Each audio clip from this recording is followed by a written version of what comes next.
Assalamualaikum warahmatullahi wabarakatuh. Perkenalkan, nama saya Nur Iqbal dari kelas 10-8. Sini saya akan menjelaskan secara singkat tentang bab 2 yang berjudul Bahasa Melayu Riau. Ada 5 subtema yang akan saya jelaskan, yaitu yang pertama, prasasti-prasasti bahasa Melayu kuno. Yang kedua, menulis Melayu klasik. Yang ketiga, Raja Ali Haji, bahasa Melayu modern. Yang keempat, bahasa Melayu Riau asal bahasa Indonesia. Dan yang kelima, dialek dalam bahasa Melayu Riau. Baiklah, saya akan memulai dari yang pertama, yaitu prasasti-prasasti bahasa Melayu Riau. Meskipun disepakati bahwa bahasa sebenarnya adalah lisan, bukan tulisan, kehadiran tulisan atau aksara menyebabkan jejak peradaban manusia menjadi lebih mudah diteroka. Contohnya jelas sekali, bahasa yang dipakai Proto dan Deutero Melayu saja tak mungkin dapat kita kenal sekarang karena ditimbun waktu. Kesan bahasanya dapat dikenal sampai sekarang baru pada abad ke-7. Kesan bahasa Proto dan Deutero Melayu yang dapat dikenal tertuang dalam prasasti-prasasti seperti berikut. Pertama, prasasti di Kutukan Bukit, Palembang. Yang kedua, prasasti di Talang Tuo, dekat Palembang. Yang ketiga, prasasti di Kabupaten Kapur, Pulau Bangka. Dan yang keempat, ada prasasti di Karangbrahi, Meringin, daerah Hulu Jambi. Jumlah pakar sepakat mengatakan bahwa prasasti-prasasti atau batu tersurat tersebut ditulis dalam bahasa Melayu dengan kategori kuno memakai huruf Palawa. Bahasa ini mencapai kegemilangannya pada abad ke-7 sampai 13, yakni pada masa Sriwijaya. Disebutkan bahwa bahasa Melayu kuno menjadi lingua franca, dipakai dalam berbagai keperluan baik untuk pemerintahan maupun perdagangan antar bangsa. Bahasa Melayu pada masa itu dikenal bersifat sederhana dan mudah menerima pengaruh dari luar. Sistem kebahasanya mudah, tidak sesulit bahasa Jawa. Selain itu tidak terikat pada struktur kemasyarakatan.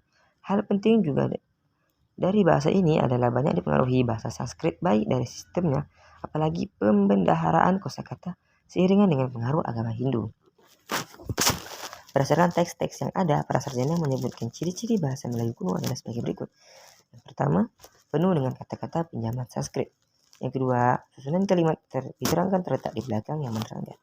Ketiga, bunyi W ialah W dalam bahasa Melayu kuno. Contohnya bulan menjadi bulan. Bunyi EPP tidak wujud. Contoh katanya adalah dengan, menjadi dengan atau dengan.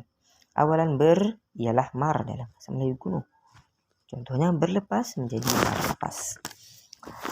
Berikutnya, awalan di ialah ni dalam bahasa Melayu kuno. Contohnya diperbuat menjadi diperbuat. Ada bunyi konsonan yang diaspirasikan seperti BH, TH, BH, TH, K, dan H. Contohnya sukacita. Huruf H hilang dalam bahasa Melayu modern. Bersamaan dengan perkembangan manusia, bahasa Melayu kuno ini terus bergeser. Hal ini terekam pada prasasti yang ditulis pada abad ke-14 seperti Paguruyung Sumatera Barat, Minye 7 Aceh, dan Kuala Berang Terengganu Malaysia. Prasasti Pagaruyung dan Minye 7 memakai huruf India. Tapi perbedaan antara prasasti Pagaruyung dengan Minye 7 adalah ditemukan kata-kata Arab dalam Minye 7 seperti kata Allah, Nabi, dan Rahmat yang tidak ditemui pada prasasti Pagaruyung. Sementara prasasti Kuala Berang sudah ditulis dengan menggunakan aksara Arab Melayu atau Jawi. Padahal jarak penulisan prasasti hanya sekitar 30 tahun saja. Prasasti Terengganu sekaligus menunjukkan bahwa perkembangan bahasa Melayu kuno mengalami parihan yang amat terasa. Sebabnya jelas, yakni selain menggunakan aksara Arab Melayu. Hal ini juga sekaligus menunjukkan pengaruh Islam makin kuat dalam alam Melayu. Terus yang kedua yaitu ada menulis Melayu klasik. Perkembangan bahasa Melayu mengalami fase baru dengan kukuhnya kemaharajaan Melayu yang berpusat di Malaka. Dengan diplomasi dan ketangguhan angkatan lautnya, Malaka mendominasi perdagangan yang tidak saja berpengaruh besar di Selat Malaka, tapi juga Indonesia sekarang. Dalam buku sejarah Asia Tenggara, DGE Hall, Usaha Nasional Surabaya, disebutkan bahwa di Bandar Malaka, setiap hari terdengar percakapan dalam 90 bahasa yang menunjukkan begitu beragamnya orang yang ada di tempat itu. Komunikasi mereka kemudian dipersatukan oleh bahasa Melayu. Akibatnya, bahasa Melayu dipahami banyak orang yang keluar masuk ke Malaka dengan berbagai keperluan. Tidak mengherankan, bahasa ini pun tersebar dengan mudah menurut cara-cara pada masa itu. Munculnya bahasa Melayu sebagai pemersatu komunikasi tentu tidak susah ditebak. Selain untuk keperluan pragmatis seperti upaya mendekatkan diri kepada penguasa dan penduduk setempat, bahasa Melayu mudah dicerna. Susunan kalimatnya sederhana dan menetap, kemudian tidak mengenal kasta-kasta. Lagi pula, bahasa ini lentur sehingga memungkinkan dikembangkan sesuai dengan keperluan si pemakainya. Kehancuran Malaka setelah direbut Portugis pada tahun 1511 tidak melemahkan semangat berbahasa. Justru pemakaian bahasa Melayu makin luas seiringan dengan semakin meningkatnya aktivitas bangsa Eropa di kawasan Selat Malaka. Seperti bangsa-bangsa terdahulu, untuk berkomunikasi mereka akhirnya harus mempelajari bahasa Melayu karena bahasa ini dipakai jauh lebih luas seiringan dengan pengaruh Malaka tadi. Setelah Malang melintang membangun kerajaan Melayu di Kampar Rempang, akhirnya dapat ditegakkan kokoh di Johor Riau. Betapapun secara ekonomi dan kemiliteran Johor Riau tidak sebesar Malaka, tapi hidup bangsa Melayu dapat ditingkatkan dengan berbagai penyempurnaan baik sengaja atau tidak, sehingga mengantarkan bahasa Melayu memasuki fase modern yang akan diuraikan pada bagian berikut. Bagian penting dalam menyebarkan bahasa Melayu pada fase ini adalah munculnya kerajaan Aceh di Sumatera, menjadikan dirinya sebagai negara Islam. Bahasa Melayu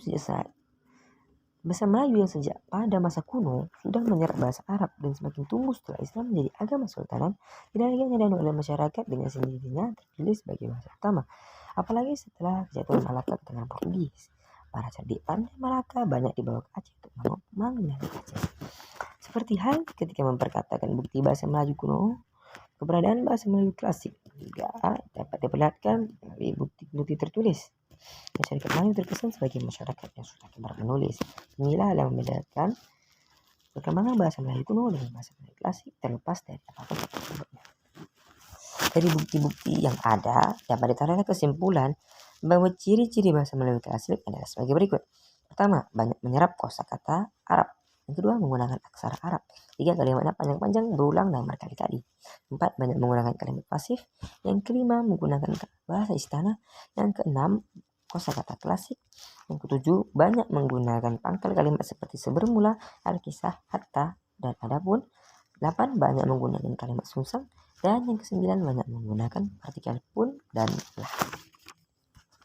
Terus yang ketiga, itu ada Raja Ali Haji Bahasa Melayu Modern. Penandaan perkembangan bahasa Melayu klasik, bahasa Melayu modern, terutama terlihat dari beberapa hal, yakni yang pertama, karya tulis yang muncul sebagian besar sudah menyerap penyusun, walaupun karya tersebut merupakan kutipan dari tradisi lisan yang telah diluas ucapkan di masyarakat. Yang kedua, perenungan dan pemikiran mengenai bahasa telah dinyatakan secara terang-terangan. Yang ketiga, ada upaya menata bahasa. Yang keempat, kosakata bahasa Arab makin banyak masuk dalam bahasa Melayu. Yang kelima, telah diperlihatkan pengaruh bahasa asing selain Arab dalam bahasa Melayu seperti bahasa Belanda, Inggris, dan yang keenam, orientasi penerbitan karya mengarah pada umum sehingga memberi kedinamisan penggunaan bahasa, pertimbangkan masyarakat secara lebih luas. Dari ciri-ciri atas tidak salah meletakkan nama Raja Ali Haji sebagai tokoh utama dalam bahasa Melayu modern, kemudian mengangkatnya sebagai pahlawan nasional Indonesia. Sebabnya, selain menghasilkan karya sastra gemilang, Raja Ali Haji menulis buku tata bahasa yang tidak pernah dilakukan masyarakat Melayu sebelumnya, yakni Bustanul Katibin dan Kamus Pengetahuan Bahasa. Karya Ali Haji, Bustanul Katibin, berisi aturan ejaan huruf Arab Melayu dan deskripsi tata bahasa Melayu dengan model tata bahasa Arab. Sedangkan kitab pengetahuan bahasa berisi tata bahasa Melayu dan kamus ensiklopedis monolingual Melayu pertama yang tidak disusun secara alfabetis, tetapi menggunakan huruf awal dan akhir yang sama. Kamus-kamus yang disusun Raja Ali Haji menerangkan latar belakang keberadaan kata secara luas. Orang tokoh yang tak mungkin dilupakan dalam perkembangan bahasa Melayu modern ini adalah Abdullah bin Abdul Qadir Munshi. Menetap di Malaka dan Singapura, Abdullah banyak memasukkan unsur-unsur kata yang berkembang umum di tengah masyarakat ke dalam karyanya. Ia mengkritik raja-raja Melayu, uyulan sikap orang Melayu terhadap bahasanya yang ia nilai cukup mengkhawatirkan. Dalam hikayat Abdullah yang menulis, adakah segala bangsa manusia dalam dunia ini membuangkan bahasanya sendiri? Tiada bertempat belajar bahasanya itu, melainkan yang kulihat orang Melayu lah yang tiada mengindahkan. Patut diakui pergelutan bahasa Melayu modern ini dilatar belakangi dengan semakin melemahnya kemerajaan Melayu baik secara politik maupun ekonomi. Puncak kemerosotan ini terjadi ketika ditandatanganinya Traktat London 1824 yang memisahkan Melayu di kawasan Selat Malaka menjadi dua bagian. Melayu bagian utara Selat Malaka di bawah pengaruh Inggris meliputi Singapura dan tanah Semenanjung. Sedangkan bagian selatan yakni Riau berada dalam pengaruh Belanda. dalam pengaruh Belanda. Pahang, Johor, Singapura khususnya terlepas dari tangan Riau. Sedangkan Riau sendiri senantiasa terjadi perseteruan antara dua kubu, yakni antara keturunan Raja Kecil dengan Siak dan keturunan Sultan Sulaiman di Ling. Terus yang keempat ada bahasa Melayu Riau asal bahasa Indonesia. Kemaharajan Melayu di kawasan Selat Malaka dan pantai timur Singapura berada dalam keadaan yang rawan pada abad ke-19. Bahasa yang dipakai penduduknya terus menunjukkan perkembangan positif. Bahasa ini semakin tersebar, sementara penjajah Inggris dan Belanda harus menghadapi kenyataan tentang bagaimana kebanyakan dari bangsa mereka sendiri ini lebih pasti berbahasa Melayu daripada bahasa asal mereka. Pamor bahasa Melayu makin meninggi. Karena dengan keadaan semacam itu pula, Belanda khususnya mau tidak mau menjadikan bahasa Melayu sebagai bahasa pengantar di sekolah yang mereka berikan. Meningkatnya kepopuleran bahasa Melayu ditunjukkan oleh penyebaran sekolah jenis itu sampai ke pos-pos VOC yang terjauh dari Batavia seperti Ambionia, Ternate, Bacan, dan Manado. Dengan kata lain, selain naiknya gengsi bahasa Melayu karena digunakan di sekolah, penggunaannya menyebar luas dan lama telah mempermudah diterimanya bahasa itu kelak menjadi bahasa Indonesia. Keadaan demikian juga yang menyebabkan pemuda-pemuda yang berada dalam pengaruh atau penjajahan Belanda akibat Traktat London 1824, sebagaimana disebutkan pada bagian di atas, mengikrarkannya perlunya suatu bahasa kebangsaan dalam semua negara.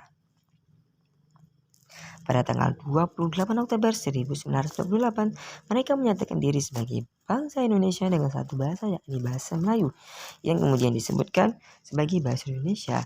Peristiwa ini dinamakan Sumpah. Khusus pernyataan tentang berbahasa satu, yakni bahasa Indonesia tersebut, dipandang dari sudut kebudayaan yang merupakan suatu lompatan pikiran yang luar biasa. Pasalnya antara lain, sebelumnya memang belum dikenal sebagai sebutan Indonesia, bahkan kata Indonesia itu sendiri masih tergolong asing. Sebaliknya, hal semacam itu tidaklah aneh karena peristiwa tersebut merupakan kejadian penamaan terhadap sesuatu yang dimiliki secara bersama. Di tengah masyarakat umum, bukan sesuatu yang mustahil kalau ada beberapa nama disandang oleh satu benda. Sesungguhnya, tidak terbantahkan lagi bahasa Melayu yang menjadi bahasa Indonesia tersebut adalah bahasa Melayu Riau. Penamaan bahasa Melayu Riau berkaitan langsung dengan penggunaan bahasa Melayu yang tersebar antara kawasan Selat Malaka dan pantai timur Sumatera. Di latar belakang itu, bahasa bukan sesuatu yang dapat dicapai melalui aktivitas sekali jadi, tapi merupakan proses panjang sepanjang peradaban manusia. Kemudian dari segi kosakata, sifat pengembangan, dan struktur kalimat, dapat disimpulkan bahwa bahasa Melayu Riau sama dengan bahasa Indonesia. Jadi setiap orang berbahasa Indonesia pada akhirnya adalah telah berbahasa Melayu Riau. Sejak lama, pakar bahasa dan budaya bersepakat mengatakan bahwa bangsa Indonesia tersebut berasal dari bahasa Melayu Riau. Tak kurang dari tokoh sebesar Ki Hajar Dewantara, Bapak Pendidikan Nasional yang juga budayawan bahasawan. Bahasa ini kemudian dicantumkan dalam Undang-Undang Dasar 1945 sebagai bahasa negara Indonesia. Bahasa Indonesia mengiringi kemerdekaan bangsa Indonesia dari penjajahan tanggal 17 Agustus 1945. Sejak saat itu pula perkembangan bahasa Melayu Riau menjadi lebih dinamis karena berbagai bahasa daerah ikut memperkaya, terlepas dari sisi negatif terhadap perkembangan bahasa Melayu Riau itu sendiri. Selain di Indonesia, kemunculan bahasa Melayu sebagai bahasa resmi negara juga terjadi di Malaysia, Singapura, dan Brunei Darussalam sejak tahun 1960-an, juga seiringan dengan kemerdekaan negara tersebut. Tapi hanya di Indonesia nama bahasanya menjadi bahasa Indonesia, sedangkan pada negara jiran tetap menyebutnya sebagai bahasa Melayu. Mungkin akan timbul pertanyaan, jika bahasa Melayu Riau sama dengan bahasa Indonesia, apa terdengar berbeda dalam penyebutan suatu kata? Untuk ini memang ada catatan, yaitu bagi bahasa Melayu Riau, sebutan kemana adalah kata yang telah dibakukan yang antara lain terdapat pada naskah maupun surat. Jadi kalau menulis surat pasti menggunakan kata kemana. Sebutan kemana dari kata kemana hanya diucapkan dalam lisan saja. Terus yang terakhir atau yang kelima itu ada dialek dalam bahasa Melayu Riau. Keragaman geografis dan dinamika masyarakat menyebabkan ucapan dalam satu bahasa kadang-kadang terdengar tidak seragam atau yang disebut sebagai dialek. Misalnya dialek Melayu Riau, Rokan Hulu, dan Rokan Hilir itu berbeda meskipun kedua kabupaten ini dari satu sungai yakni Sungai Rokan. Secara garis besar, dialek bahasa Melayu dapat bagi ke dalam 6 kelompok sebagai berikut. Yang pertama, dialek masyarakat asli. Dialek masyarakat asli merupakan ragam bahasa Melayu tertua di Riau. Ragam ini dipakai oleh komunitas adat yang tergolong pada Proto Melayu seperti masyarakat Sakai yang banyak tinggal di Kabupaten Bengkalis dan Talang Mama di Indragiri Hulu. Pemakaiannya amat terbatas, yakni di lingkup masyarakat itu sendiri. Yang kedua, dialek Petalangan. Dialek Petalangan lebih mudah dari dialek masyarakat asli. Penutur dialek ini sebagian masih berada di pinggir-pinggir hutan yang dilintasi sungai, sebagian besar tinggal di Kabupaten Pelalawan. Dari penuturan masyarakat setempat, terkesan bahwa dialek Petalangan merupakan dialek campuran 4 dialek yakni Kampar, Rantau Kuantan, Riau Pesisir, dan Minangkabau. Seperti dialek masyarakat asli, pemakaian dialek Petalangan ini tidak begitu luas. Yang ketiga, dialek Rokan. Pemakaiannya berada di sepanjang Sungai Rokan. Dialek Rokan tersebar di Kabupaten Rokan Hulu dan Rokan Hilir. Yang keempat, dialek Kampar. Dipakai oleh penduduk yang dilalui Sungai Kampar, dialek ini cukup kuat bertahan karena menguasai pasar-pasar di Riau. Yang kelima, dialek Rantau Kuantan. Digunakan penduduk yang mendiami sepanjang Sungai Kuantan. Dialek ini banyak persamaannya dengan dialek Kampar. Bunyi S dan H dalam posisi akhir kata misalnya cenderung hilang dalam dialek Kuantan maupun Kampar. Bunyi awalan E untuk berbagai awalan seperti C, B, dan K dalam dialek Kuantan dan Kampar menjadi Sa, Ba, dan K. Dan yang keenam, yang terakhir itu digunakan itu dialek Riau Pesisir. Dipergunakan masyarakat di pinggir pantai atau berpantai serta muara sungai sampai pertengahannya. Ini dijumpai di Indragiri Hilir, Indragiri Hulu, Pelalawan, Dumai, Bengkalis, Meranti, Siak, Pelalawan, Pekanbaru, dan sebagian Rokan Hilir. Dapat disebutkan, pemakaiannya terbilang dominan jika dibandingkan dengan dialek Kampar dan Kuantan. Dialek serupa juga ditemui di sebagian besar penduduk yang sekarang berada pada administratif pemerintahan Provinsi Kepulauan Riau. Jadi begitu sajalah penjelasan secara singkat tentang bab kedua, yaitu bahasa Melayu Riau. Ada salah kata atau salah dalam pengucapan, saya minta maaf. Saya Nur Iqbal dari kelas 8 mengakhiri video saya hari ini. Assalamualaikum warahmatullahi wabarakatuh.